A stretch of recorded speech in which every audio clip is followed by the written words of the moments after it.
What's going on, ladies and gentlemen? Welcome back to another solo leveling Arise video. Alright guys, a lot of you may have logged in today and noticed that your power just skyrocketed for some odd reason, and many of you have been asking the question, hey Payne, how is this possible and why did it happen? Well, I'm going to break it down for you guys because it seems like many missed the note, so I will break down the full update in terms of why your power increased and what exactly they did in terms of buffing it. Okay, so let's go through this. It's a fairly lengthy one, so stay tuned. Stay with me on this if you can. So you guys can see here the buffs are as follows. Lim did get a massive buff as well. He went from dealing 60% damage with his user attack per arrow to 120%, so double the damage. And then he also increased Typhoon Fire, Quick Attack Typhoon by 30% instead of 15. Those are his passive details, his basic ones. His Advancement Tier 3 went up to 50% instead of 30.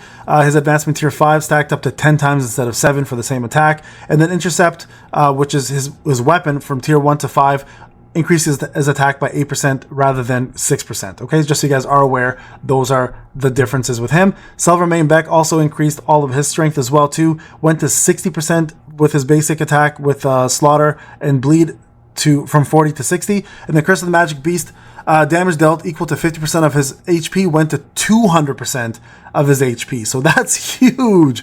That is a massive one. So you may want to consider building him a little bit differently for bosses specifically who are weak against, or sorry, immune to bleed, right? His HP went up by 16% over 10. He also gains 60% of their max HP to the shield rather than 50. His basic attacks went up by double, which is incredible. And then the ratio to HP loss to damage is now 120% versus 80. And his weapon went up crazy for basic damage. You guys can see here, it exponentially went up, like 3 times almost, right? So, and then also every time he takes hits, it went down from 0.5% to 0.1% of his current HP. So incredible update, making SM Beck an even better character than he was last time, all right? All the Sonic streams also got a big buff for their damage. You guys can see all of them over here. Double Down, Sonic Explosion, and Wind Shroud, just to kind of compete with Magnifying Slashes. Unfortunately, I think they still missed the fact that Magnifying Slashes is so powerful, also because Moonshadow Daggers and Plum Sword exist, but they did up them, so shout out to that as well. And then this is where all of your powers went up a lot. Many of you guys were wondering, hey Payne, like why did I log in? Some people went up by like 120k, at least that's what they said. I personally went up by 40k, which is still a lot, but this is why it happened. Okay, you guys can see here the stat growth per level has been adjusted, so the combat power of the Army of Shadows is calculated higher at the lower levels compared to before. So what that means essentially, when you go to Army of Shadows here, guys, before mine, for example, was at 61k. Now look at it, we're kicking closer to like 90k, right? Almost to 90k. So right away you got almost, I don't know, 20 plus K there in power alone from that one. So that was a big update, and that one was huge. So you guys will see that majority of the update happened within there. Your Army of Shadows just got like super powerful.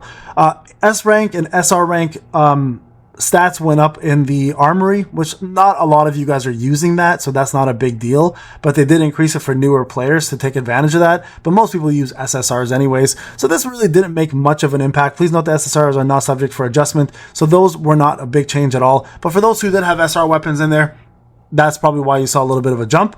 Combat power transfer increase rate for each rank based on armory level effect. You guys can see again, it did change quite a bit. They doubled everything almost, at least at the first part. And then here they just, this is actually a lot. It's a lot. They did a lot of increase. So again, SSR remains the same, has not been touched. So anyone who has SSR weapons in their armory, that did not affect you, but anyone with SRs and rares, you definitely got a massive boost, okay? Also, a big one here was the Tier 1, Tier 2, and Tier 3 gems. You guys can see the adjustments on every single one of these went up very high. So we went from 0.5% for a Tier 1 to 1.25 for attack, went from 0.75 to 1.75, 2.25. Now, if I go back and look at my GINA, for example, you'll see that my attack used to be about 31k with the 2 weapons I have equipped. Now it's, hold on, not 31k. It was it should be 31k. Wait a second. Why didn't this change? That's weird. That should have shown. Anyways, the total gems went up. Let me see if this is different. There you go. Yeah, this has definitely changed. 14.25. I think it was like, mine was like 10% or something. So that definitely went up. For some reason, it's not reflecting though on the stat sheet, which is very odd. But all of these went up as well. So you guys can see every single one of these did boost your power all the way up to Tier 3s. Tier 4s were not adjusted. So that's the one thing to remember. And also the stats increase per adjustment compared to before when you are reaching the hunter balance adjustments. So you can see tier 1 all the way to tier 12. They've adjusted all of these as well to SSRs, including that. And I believe this is the stat increase balance will be adjusted to calculate a higher combat power when upgrading in lower tiers. I'm not sure what this is. Increase stat. Oh, this is just stat increases. So they just increase the stats for characters. Okay, Hunter's SR rank and higher weapon advancement tiers. So you guys can see the advancement tiers went up as well too. This is combat power increase rate on Hunter's advancement tier all the way to tier 5. And then we have also the combat power increase based on SR, SSR Hunter's Sun Janu weapons also went up as well. So everything essentially just went up. Now, one of the biggest complaints everyone is having, you know what, I'll take that back. Majority of the population is having is they nerfed story mode way too much. Like basic story mode now is a freaking joke. Like look at the nerf. Like it's almost like you can go in and sneeze and kill the enemies. So the last boss, which used to be 652k on normal mode, is now 300k. Even the last newest boss is a joke. So everyone's able to clear story mode. It's a double-edged sword, right? You take away the challenge, but you give the rewards, and you're also giving a lot of the custom tickets to draw, so allowing people to get stronger accounts. So people are missing the challenge, but they're getting the reward. So it's kind of like a counterbalance of one another. By the way, hard mode has not been touched. Hard mode is exactly the same. So if you are looking for a challenge and you want to do story mode, hard mode has not been adjusted. It's exactly the same as it was before. So keep that in mind. So you guys can see also the side stories have all been reduced as well. And also Battlefield of Chaos tier 1 to tier 12 has been substantially reduced, almost by half. So you guys can go in now and catch up on that and work on 13, 14, and 15 as well to get yourself the higher level gems. And then here, instance dungeons and encores, just so you guys are aware, they actually did adjust everything up to tier 20, and then proof of the strong has also been adjusted up to tier 15. So everything up to that point has been nerfed. Okay, so you guys can now start doing higher level proof of the strong to get more tokens to actually take advantage of some of the rewards that are in the shop. They didn't touch from 16 to 20, I believe. I think that remained the same. So you guys should see no difference there for the challenge portion of it, right?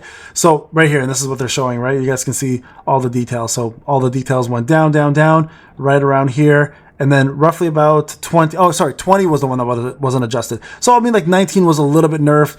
18 was a little bit nerfed. 17 was a little bit nerfed. 16 was nerfed fairly well. So yeah, up to 17, the nerfs start getting a little less, but 20 has not been touched. So to get the avatar, the frame, etc., not the frame, sorry, the avatar, which is like the golden profile picture, you still have to do the hardest challenge in the game. And that's pretty much it. So those are the reason why when you guys logged in, you saw such a big, massive boost to your power. And some of you guys who are doing Proof of the Strong noticed that it was nerfed. And for those people who are doing story mode, this is the time for you to take advantage. Remember, hard mode is still the same. Hard mode still gives the most EXP, so definitely take advantage of that and do hard mode for the challenge that you need, but take advantage of all the rewards that you get from easy mode or normal mode just to be able to push your account further and get yourself a lot of those rewards that you're looking for. All right, guys, this is Payne. Thank you so much for watching. I'll see you guys in the next video. Take care.